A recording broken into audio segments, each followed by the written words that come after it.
Good morning everyone. Welcome to PW only IAS. दोस्तों, बात करें अगर आज के फ्रंट पेज की, तो यहाँ पर आप नोटिस कर पाओगे कि जो ट्रंप है ना, डोनाल्ड ट्रंप, उन्होंने यहाँ पर थ्रेटन किया है ब्रिक्स देशों के ऊपर कि 100% टैरिफ तक लगाए जा सकते हैं अगर डॉलर को अंडरमाइन किया गया। दरअसल में पहली बात तो आप ये समझो कि पहले तो ब्रिक्स को ना एक्सपैंड हो चुका है। ब्रिक्स के अंदर बस 5 कंट्रीज नहीं है अब। Brazil, Russia, India, China, south Africa, ये तो थे ही थे। इसके साथ ही साथ अगर हम बात करें, आपका इजिप्ट हो गया, इथियोपिया हो गया, ईरान हो गया और यूएई। ये अभी के लिए ये 4 एक्स्ट्रा कंट्रीज, मतलब टोटल 9 कंट्रीज हैं अभी। अभी आप जानते होंगे अर्जेंटीना ने तो मना कर दिया था, एंड सऊदी अरेबिया अभी तक उसका मेंबर बना नहीं है। तो 9 कंट्रीज आपको ब्रिक्स के अंदर देखने को मिल जाती हैं। अब ये जो 9 देश है ना, इनकी बार बार इन्होंने बात ऐसी करी है कि जो आपका तेल हो गया या बाकी और चीज़ों की ट्रेडिंग हो गया, वहां पर वो डॉलर को शायद इस्तेमाल ना करें, एक नई ब्रिक्स करेंसी हो सकता है वो क्रिएट करें, है ना। ऐसी कुछ बातें यहाँ पे डेफिनेटली पिछले कुछ समय से चल रही हैं। अब ट्रंप ने बोला है कि अगर ऐसा कुछ भी होता है जिससे कहीं ना कहीं जो डॉलर है वो अंडरमाइन होगा, तो वो सारे ब्रिक्स देशों के ऊपर 100% टैरिफ्स यहाँ पे लगा देंगे। ऐसा उन्होंने अपनी यहाँ पे सोशल मीडिया पोस्ट के ऊपर ऐसा बोला गया है। चलो देखते हैं इसके बारे में क्या होता है। बाकी दोस्तों, बात करें महाराष्ट्र की, तो नियरली 9 से 10 दिन हो गए हैं यहाँ पे इलेक्शन का रिजल्ट आए, पर अभी भी सीएम कौन बनेगा, दिस इज समथिंग जो अभी तक हमें पता नहीं लग पाया है। दोस्तों, डेट है आज की 2 दिसंबर 2024, एंड आप सभी का स्वागत है आज के प्रीलिम बूस्टर न्यूज डिस्कशन में। पहला जो हमें टॉपिक डिस्कस करना है वो है लोथल पिट कोलैप्स के बारे में। दोस्तों, दरअसल में एक बहुत ही एक खराब घटना यहाँ पे हमें देखने को मिल रही है। क्या हुआ है कि एक रिसर्चर है आईआईटी दिल्ली से, वो यहाँ पर काम कर रही थी, ठीक है, तो प्रॉपर रिसर्च वगैरह कर रही थी। तो अचानक से क्या हुआ, जिस ट्रेंच में वो काम कर रही थी वो अचानक से कोलैप्स हो जाती है, एंड उसकी वजह से उनकी यहाँ पे डेथ देखने को मिली। ठीक है, तो काफी दुर्भाग्यपूर्ण ये घटना हमें यहाँ पे देखने को मिली। थोड़ा सा लोथल के बारे में हम जानने की कोशिश करते हैं। दोस्तों, लोथल की बात करते हैं ना, डेफिनेटली आप लोगों ने अपनी हिस्ट्री बुक्स के अंदर पढ़ा ही है कि यहाँ पर आपको दुनिया का सबसे पुराना आर्टिफिशियल डॉकयार्ड आपको देखने को मिल जाएगा, जिसके माध्यम से कहीं ना कहीं हम यहाँ पे दूसरे देशों के साथ यहाँ पे ट्रेडिंग किया करते थे। लोथल को डिस्कवर किया गया था बाय एसआर राव जी, जो कि एक इंडियन आर्कियोलॉजिस्ट हैं, और 1954 में इसको डिस्कवर किया गया था। अब दोस्तों, पिछले कुछ सालों में ना, जैसे आप लोगों ने सुना होगा धोलावीरा के बारे में, राइट। धोलावीरा को तो मतलब स्टेटस मिल गया है किस चीज का, यूनेस्को वर्ल्ड हेरिटेज साइट का। उसी तरह से अगर हम बात करें लोथल का, लोथल का ना स्टेटस अभी पेंडिंग है।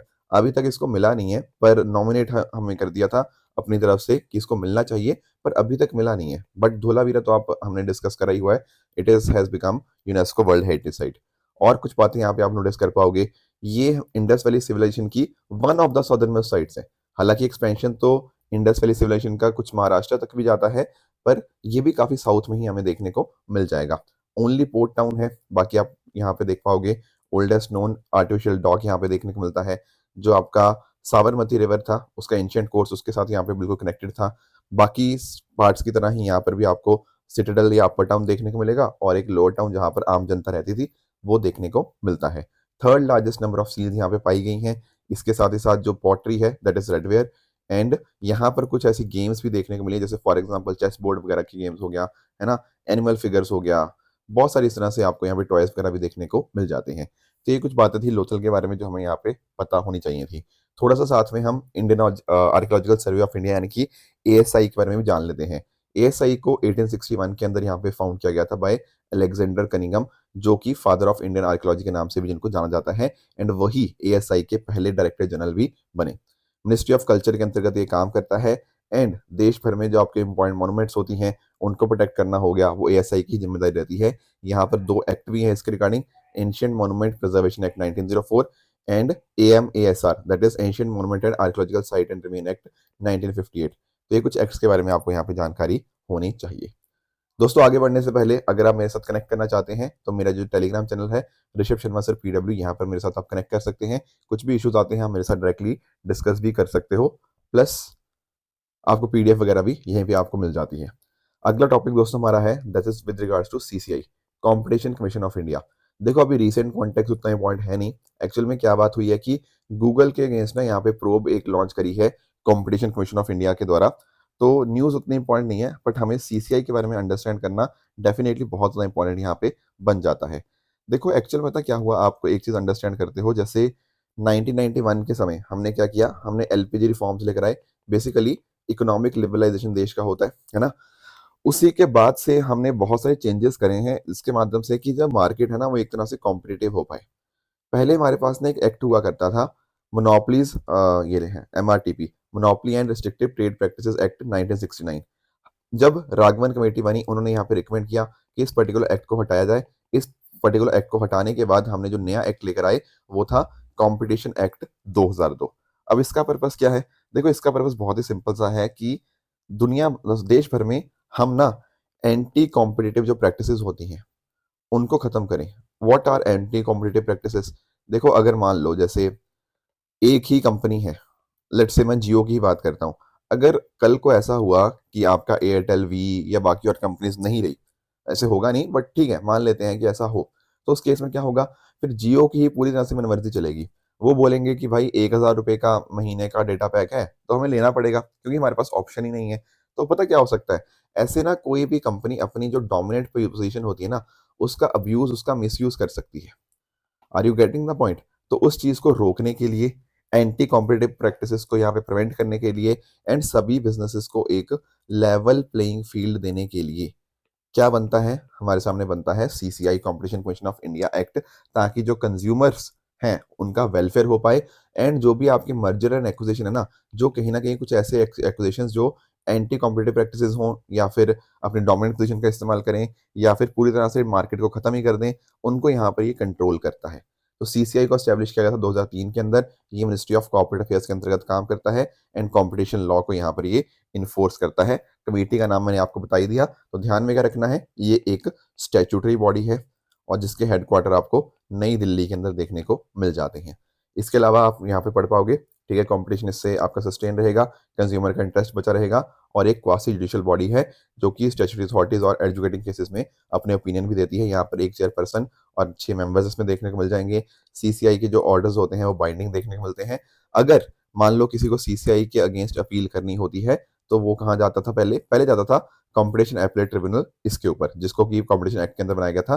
पर ये मैकेनिज्म अब चेंज हो चुका है एंड जो अपील्स अब जाएंगी 2017 के बाद से वो आपकी NCLAT, national company law operate tribunal के अंदर यहाँ पर जाती है। नेक्स्ट आते हैं अगले टॉपिक पे, दैट इज SAREX 2024। सारेक्स 2024 क्या है? देखो इसकी आप फुल फॉर्म यहाँ पे पढ़ोगे ना आपको अपने आप एक आइडिया मिलेगा, सर्च एंड रेस्क्यू एक्सरसाइज 2024। अब आपके दिमाग में पहली बात तो ये आएगी कि सर्च एंड रेस्क्यू का मीनिंग क्या होता है। देखो सर्च एंड रेस्क्यू का मीनिंग यही है कि उन लोगों की मदद करना जो कहीं ना कहीं डेंजर में है या डिस्ट्रेस में है। जैसे फॉर एग्जाम्पल आपके कई बार ऐसा होता है कि किसी एरिया के अंदर कुछ शिप्स वगैरह हो गया, या तो उनको रेस्क्यू करना होता है या फिर कुछ और इशू आ जाता है, कुछ ऑयल लीकेज आ गया, कुछ बोट्स के अंदर दिक्कत आ गई, कुछ भी इस तरह से, मतलब कोई घटना हो गई है जिस वजह से कुछ ना कुछ लोग मिसिंग है, राइट? उनको कहीं ना कहीं उनको अच्छे से प्रॉपर उनको रेस्क्यू करना, उनको सर्च करना, आपस में चीजें कोऑर्डिनेट करना एंड फिर प्रॉपर मेडिकल इवैक्यूएशन करना या फिर उनको मेडिकल असिस्टेंस प्रोवाइड करना, ये सारी चीजें आपकी सर्च एंड रेस्क्यू के अंतर्गत आ जाती हैं। अब इंडिया में ये काम कौन करता है सर? इंडियन में आईसीजी, इंडियन कोस्ट गार्ड जो है वो यहाँ पर ये सारे काम करती है। तो उनके द्वारा ही यहाँ पर 11th एडिशन इसका कंडक्ट किया जा रहा है कोची कोस्ट के ऊपर, ताकि हमारी जो सर्च एंड रेस्क्यू कैपेबिलिटीज हैं रीजनल कोलैबोरेशन के थ्रू हम उसको और बढ़ा पाएं। आपस में जो स्ट्रेटजीज वगैरह होंगी, ठीक है, और जो इस तरह से इंपॉर्टेंट चीज़ें हैं, कैसे कोऑर्डिनेशन करना है, कॉपरेशन करना है इंटरनेशनली भी, वो सारी चीज़ें यहाँ पे हमें देखने को मिल जाती हैं। तो आप नोटिस कर पाओगे इंडियन कोस्ट गार्ड बहुत इंपॉर्टेंट बन चुकी है सर्च एंड रेस्क्यू के अंदर एंड साथ साथ इससे मैरीटाइम सिक्योरिटी भी इंप्रूव होती है। एंड जो प्रधानमंत्री जी का सागर विजन है ना, security and growth for all in the region, उसके साथ भी कहीं ना कहीं ये चीज़ अलाइन करती है। एंड अकॉर्डिंगली आप नोटिस कर पाओगे दुनिया भर के और देशों के साथ हमारे जो रिश्ते हैं वो भी कहीं ना कहीं, पार्टनरशिप्स वगैरह, वो भी यहाँ पर इसके माध्यम से इंप्रूव होती ही होती हैं। नेक्स्ट दोस्तों हमारा टॉपिक है ग्लोबल एंगेजमेंट स्कीम के बारे में। पहली बात तो आप ये अंडरस्टैंड करो, ये मिनिस्ट्री ऑफ कल्चर का इनिशिएटिव है। हम पता क्या चाहते हैं? भारत का देखो कल्चर बहुत ही डाइवर्स, बहुत ही रिच आपको देखने को मिल जाएगा। फॉर एग्जाम्पल मैं आपको कुछ एग्जाम्पल देता हूँ। जैसे हमारे आप यहाँ पे आपको देखने को मिलता है बहुत सारे फोक आर्ट हो गया, म्यूजिक हो गया, डांस हो गया। हर अलग अलग क्षेत्र का अलग अलग अपना डांस का है, ठीक है। हमारे पास यहाँ पे कचिपुड़ी हो गया, कुचिपुड़ी हो गया, ठीक है ना, भरतनाट्यम हो गया, कथकली हो गया, कथक हो गया। बहुत इस तरह से हमारे अलग अलग एरियाज में अलग अलग डांसेस हैं, म्यूजिक्स हैं, ठीक है, थिएटर भी है। उसके अलावा आप कंटेम्प्रेरी डांस देख सकते हो, क्लासिकल डांस देख सकते हो, classical music, semi classical music, theatres हो गया, राइट। ये सब चीजें हम क्या चाहते हैं? इनको हम प्रमोट करना चाहते हैं। कहाँ पर सर? देश के बाहर। देश के बाहर और प्रमोट होंगे तो इंडिया की जो इमेज है वो इंडिया की इमेज और बढ़ेगी। तो कैसे प्रमोट होंगे भाई? यहाँ पे पता क्या होगा, हम दूसरे देशों में जो भारत के आर्टिस्ट हैं ना, उनको फाइनेंशियल सपोर्ट प्रोवाइड करेंगे कि आप वहाँ पे परफॉर्मेंस दीजिए आप किस तरह की, एंड उनको हम यहाँ पे अलग अलग चीज़ें, जैसे फॉर एग्जांपल कोई मान लो सोसाइटी है वहाँ पे जो कल्चरल चीज़ें प्रमोट करती हैं, उसको कुछ यहाँ पे हम उनको ग्रांट्स वगैरह दी जाएंगी। Plus at the same time जो भी लोग हैं, जैसे आपके ओल्ड आर्टिस्ट हैं या पुअर आर्टिस्ट हैं जो 60 ईयर्स एंड ऊपर के हो चुके हैं, उनको हम यहाँ पे डेफिनेटली उनको फाइनेंशियल असिस्टेंस देंगे। एंड ये असिस्टेंस अमाउंट जो हो सकती है up to 6,000 rupees per month हो सकती है, और उसको अकॉर्डिंगली एडजस्ट भी किया जा सकता है बाकी और चीज़ों के साथ। तो ध्यान रखना क्या है, मिनिस्ट्री ऑफ कल्चर का इनिशिएटिव है ग्लोबल एंगेजमेंट स्कीम, एंड यहाँ पर इंटरनेशनल रिलेशंस इंप्रूव होंगे, एंड भारत की इमेज भी यहाँ पे कल्चर के माध्यम से इंप्रूव होती हुई देखने को मिल जाएगी। इसको हम सॉफ्ट पावर भी यहाँ पे हम कह सकते हैं, राइट? ठीक है। अगला टॉपिक हमारे लिए रहेगा कुरागा ट्राइबल कम्युनिटी के बारे में। दोस्तों ये जो पहली बात तो कम्युनिटी है ना, ये आपको केरला और कर्नाटका वाले रीजन में आपको देखने को मिल जाएगी। बेसिकली जो कासरगोड डिस्ट्रिक्ट है केरला का और कर्नाटका का, बिल्कुल बॉर्डर के ऊपर जो होता है ना, वहां पर आपको देखने को मिलती है। एंड ये डेफिनेटली क्या है, this are PVTG group, particularly vulnerable tribal group. कई बार हमने इनके बारे में अंडरस्टैंडिंग करी है कि कैसे देश भर के अंदर 75 पीवीटीजीज हैं। बहुत बार डिस्कशन हो चुका है पीवीटीजीज के ऊपर, है ना, इनके क्राइटेरिया भी हमने कई बार डिस्कशन कर लिए हैं। तो यहाँ पर अभी पता क्या हुआ, यहाँ पर आपका जो केरला का डिपार्टमेंट है ना, रेवेन्यू डिपार्टमेंट, उसने यहाँ पर ना एक ऑपरेशन रन किया, ऑपरेशन स्माइल। इस ऑपरेशन स्माइल के अंतर्गत क्या है, लैंड टाइटल्स, बेसिकली पट्टा दिए जा रहे हैं किनको, कुरागा कम्युनिटी को। ठीक है, उनको किन लैंड के ऊपर आपके जो लैंड टाइटल है वो यहाँ पे इनको प्रोवाइड किए जा रहे हैं। तो इस वजह से कुरागा ट्राइबल कम्युनिटी न्यूज में है। तो ऑपरेशन स्माइल हमने देख लिया, और हमने करंट अफेयर्स का भी रेफरेंस देख लिया। थोड़ा सा हम कुरागा कम्युनिटी के बारे में और डिस्कस कर लेते हैं। मिनिस्ट्री ऑफ ट्राइबल अफेयर्स का इनको आइडेंटिफाई किया गया है अंडर पीवीटीजी, और ये शेड्यूल्ड ट्राइब की कैटेगरी में डेफिनेटली आता ही है। एंड साथ साथ अगर हम बात करें, इनकी जो लैंग्वेज है दैट इज तुलु। ठीक है, वैसे तो ये तुलु बोलते हैं, पर इनकी खुद की भी अपनी यहाँ पे लैंग्वेज यहाँ पे हमें देखने को मिल जाएगी। इनको ना अलग अलग क्लैंस के अंदर डिवाइड किया गया है, जिनको बली के नाम से हम जानते हैं। इनकी ना फैमिली क्या है, मैट्रीलिनियल। मैट्रीलिनियल का मतलब क्या होता है, जो डिसेंट होता है वो फीमेल की साइड से आता है। मैं आपको एक चीज बताता हूँ, जैसे फॉर एग्जाम्पल ना, वैसे तो अगर हम रामायण की बात करें तो वो हाँ पैट्रीलिनियन भी है, पर फिर भी कुछ चीजें ऐसी हैं जो मैट्रीलिनियन भी। मैं आपको एग्जाम्पल देता हूँ, जैसे हम बोलते हैं ना कौशल्या पुत्र, ठीक है, या फिर कैकेयी पुत्र, इस तरह से हम ये चीजें बोलते हैं। तो यहाँ पर ना मदर की साइड से वो लीनिएज, वो डिसेंट हमें यहाँ पे ट्रेस होता हुआ देखने को मिलेगा। तो यहाँ पर भी ऐसा ही होता है। उसी तरह से दोस्तों बात करें, शादी के बाद जो रेजिडेंस होगा वो पैट्री लोकल होगा, मतलब पेरेंट, मतलब फादर की जो साइड होगा ना, फादर की साइड के ऊपर जाके जो लड़का लड़की होंगे वो यहाँ पे रहेंगे, ठीक है, शादी के बाद। एंड साथ साथ अगर हम बात करें, जो प्रॉपर्टी होती है वो लड़कों और लड़कियों के बीच में इक्वली डिवाइड करी जाती है, 50-50 रेशो के अंदर, सन्स एंड डॉटर के बीच में। तो ये कुछ बातें आपको पता होनी चाहिए। बाकी ये आपके जो वर्शिप करते हैं, वो आत्मा जो होती है ना, आत्माओं को ये एक तरह से भगवान मानते हैं। भूटास उनको यहाँ पे बोलते हैं, जैसे पंजूरली हो गया, कलूरती हो गया, कुराथी, गोलीगा, इनको यहाँ पे ये पूछते हैं। यहाँ पर एक ना इनका जो डांस है, ठीक है, दैट इज कोला, या उस डांस को बूटा कोला के नाम से भी जाना जाता है। तो ये भी इन्हीं के साथ ही यहाँ पे लिंक्ड आपको देखने को मिल जाएगा। नेक्स्ट टॉपिक हमारे सामने है Eklavya digital platform for officer training. अभी चीफ ऑफ आर्मी स्टाफ ने क्या किया है, यहाँ पर ऑनलाइन लर्निंग प्लेटफॉर्म यहाँ पे लॉन्च किया है, जिसका नाम क्या है, एकलव्य। यहाँ पर आप नोटिस कर पाओगे, welcome to Eklavya, the Indian army portal for online learning. थोड़ा सा इसको अंडरस्टैंड करते हैं कि आखिर ये मुद्दा क्या है एकलव्य प्लेटफॉर्म का। देखो यार, कोशिश पता क्या है, कोशिश इसके माध्यम से ये है कि जो हमारे अ, जो हमारे फोर्सेस हैं, ठीक है, उनके अंदर हम ना प्रॉपर एजुकेशन यहाँ पे प्रोवाइड करते रहें। देखो एक तो ना स्टार्टिंग में होता है प्री कोर्स, जब आप कहीं ना कहीं ज्वाइन करते हो, उस समय कुछ बेसिक आपको चीज़ों के पता होना चाहिए, तो वो यहाँ पे आपको इस प्लेटफॉर्म पे देखने को मिल जाएगी। फिर आपका अपॉइंटमेंट के साथ जो लिंक्ड होता है, जैसे फॉर एग्जांपल आपको डिफेंस लैंड मैनेजमेंट के बारे में सिखाना है, फाइनेंशियल प्लानिंग सिखानी है, ठीक है ना, इंफॉर्मेशन वारफेयर सिखानी है, उसके कोर्सेज आपको यहाँ पे देखने को मिल जाएंगे। एंड साथ ही साथ आगे जाके ना आपको प्रोफेशनल डेवलपमेंट भी यहाँ पे आपको करवाई जाएगी, जैसे फॉर एग्जांपल लीडरशिप स्किल्स हो गया, ठीक है, कुछ इमर्जिंग टेक्नोलॉजीज हो गया। इस तरह से यहाँ पे इस पर्टिकुलर प्लेटफॉर्म के माध्यम से ये सब चीज़ें सिखाई जाएंगी। तो एक मिलिट्री ट्रेनिंग आपको इनिशिएटिव देखने को मिल जाएगा, जिससे professional education for Indian army यहाँ पे बढ़ेगी, उनकी ट्रेनिंग प्रॉपर ढंग से हो पाएगी। एंड 2024 की थीम क्या है, year of technology absorption. And ये हमारा कोशिश क्या है, डिकेड ऑफ ट्रांसफॉर्मेशन, ये 10 साल है ना, अगले 23 से 32, इसमें हम यहाँ पे ट्रांसफॉर्मेशन यहाँ पे चाहते हैं अपनी मिलिट्री के अंदर। इसके साथ ही साथ इसको डेवलप किया गया है बाइसेक एंड जो है Bhaskaracharya national institute of space application and geo informatic, Gandhinagar. And साथ साथ आर्मी डेटा नेटवर्क के ऊपर होस्ट किया गया है। यहाँ पर आपको सारे रिसर्च पेपर, जर्नल्स, ठीक है, आर्टिकल्स, ये सब आपको देखने को मिल जाएगा और यहीं पर आपको सेंट्रलाइज नॉलेज हाईवे देखने को मिल जाएगा जहाँ पर सारी इन्फॉर्मेशन आपको मिल जाएगी। तो इससे कहीं ना कहीं कंटिन्यूस बेसिस के ऊपर मिलिट्री एजुकेशन दी जा पाएगी। आपका जो फिजिकल कोर्सेज है उसके साथ आपने कंटेम्प्रेरी कंटेंट भी दे दिया, ठीक है, फिजिकल ट्रेनिंग तो चली रही है, साथ ही साथ आपने नॉलेज के पर्सपेक्टिव से कंटेम्प्रेरी कंटेंट आपको यहाँ पे मिल जाएगा एंड ऑफिसर्स अच्छे से यहाँ पे ट्रेन किए जा पाएंगे एंड अकॉर्डिंगली भारत आर्मी का जो विजन है कि कैसे हमें यहाँ पे मॉडर्नाइज करना अगले 10 सालों के अंदर, जो हमारा डिकेड ऑफ ट्रांसफॉर्मेशन था, उसके साथ भी पूरी तरह से ये चीज़ अलाइन करती है। ठीक है, तो अब आ जाते हैं अपने क्वेश्चंस की तरफ। यहाँ पर आपका दिस इज क्वेश्चन नंबर 1, ठीक है, ये रेनफॉल वेदरिंग वगैरह के साथ लिंक्ड है, तो इसको आप ट्राई करिएगा। दूसरा क्वेश्चन आपके साथ में है नारी शक्ति वंदन अधिनियम के बारे में, ठीक है, ये पहले भी हमने एक बार डिस्कस किया था, तो इसका आंसर आप मुझे बता सकते हो। एंड क्वेश्चन नंबर 3 जो रहेगा ये आपका बायोबाब ट्रीज के बारे में रहेगा। ये भी बहुत टाइम पहले हमने पढ़ा था, आप देखता हूँ आपको कितना इसके बारे में चीज़ें याद है। कल या अदर आई शुड से मैंने जो सैटरडे आपको होमवर्क दिया था वाटर वेपर के बारे में। देखो वाटर वेपर की जब हम बात करते हैं ना, तो आप लोग जानते होंगे कि वाटर वेपर या और जो वेदर फिनोमेना होते हैं वो हमें लिथोस्फेयर के होते हुए देखने को मिल जाएंगे, है ना। लिथोस्फेयर नहीं, क्या कह रहा हूँ, एटमॉस्फेयर की बात हो रही है, मतलब आपके जो लोएस्ट ऑफ लेयर्स होती है ना, उनके अंदर आपको यहाँ पे देखने को मिल जाएंगे, जो लोएस्ट लेयर्स बिल्कुल होती हैं, राइट, वहां पर आपको इस तरह की चीजें देखने को मिलेंगी। तो सबसे जो नीचे वाली लेयर्स होती हैं वहीं पर ही सारे आपके वेदर फिनोमेना होते हैं, राइट।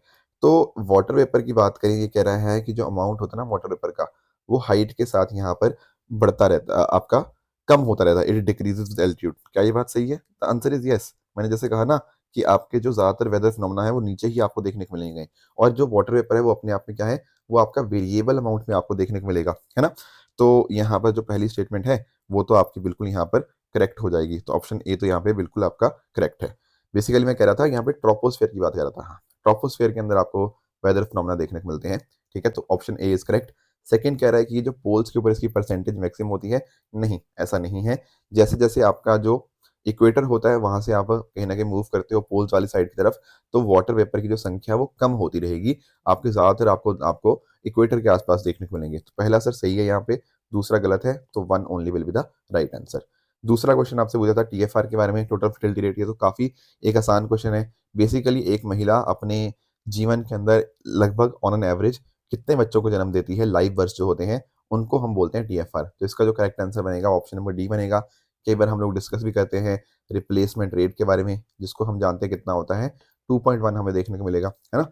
तो अगर आपका टीएफआर ज्यादा होता है या कम होता है, वो दिखाता है कि पॉपुलेशन बढ़ने वाली है फ्यूचर के अंदर या कम होने वाली है, स्टेबल रहेगी, राइट।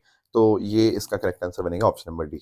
तीसरा मैंने आपको होमवर्क दिया था with regards to our preamble, तो यहाँ पर कह रहा है कि भारत का एग्जैक्ट कॉन्स्टिट्यूशनल स्टेटस जो था 26 जनवरी 1950 को, वो ये था सॉवरेन डेमोक्रेटिक सेकुलर रिपब्लिक। क्या ये बात करेक्ट है? नहीं, ये बात करेक्ट नहीं है, क्योंकि हम जब बात करते हैं ना 26 जनवरी 1950 को, उसमें सॉवरेन डेमोक्रेटिक रिपब्लिक लिखा हुआ था, जो सोशलिस्ट वर्ड आया, सेकुलर आया, एंड इवन बाद में आपका इंटीग्रिटी भी जो है ना, ये तीनों जो वर्ड्स थे ये 42nd अमेंडमेंट के थ्रू यहाँ पे ऐड किए गए थे, तो ये स्टेटमेंट आपका इनकरेक्ट बन जाएगा।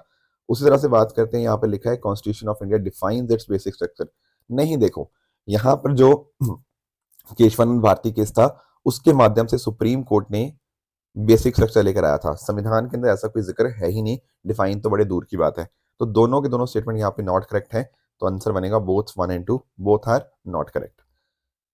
बात कर लेते हैं दोस्तों ट्रू एंड फॉल्स स्टेटमेंट्स की। तो यहाँ पर आपके सामने 4 स्टेटमेंट्स हैं, इनमें से मुझे बताइएगा आपकी कौन सा करेक्ट है, कौन सा गलत है।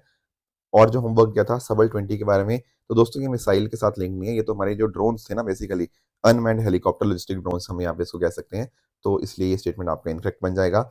ई दाखिल पोर्टल की बात करें तो डेफिनेटली यहाँ पर ये ऑनलाइन आपका शिकायतों का निपटारा करने का तरीका है। सीडब्ल्यूसी की बात करें, केमिकल वेपन कन्वेंशन की, देखो उसमें नॉर्थ कोरिया ने इसको साइन नहीं किया हुआ, इसके लिए ये वाला स्टेटमेंट आप यहाँ आपके इनकरेक्ट बन जाएगा। ठीक है दोस्तों, ये थी आज की डिस्कशन, इसी तरह से आप भी अपने एंड पे हार्डवर्क करते रहिए। Thank you so much for joining, all the very best.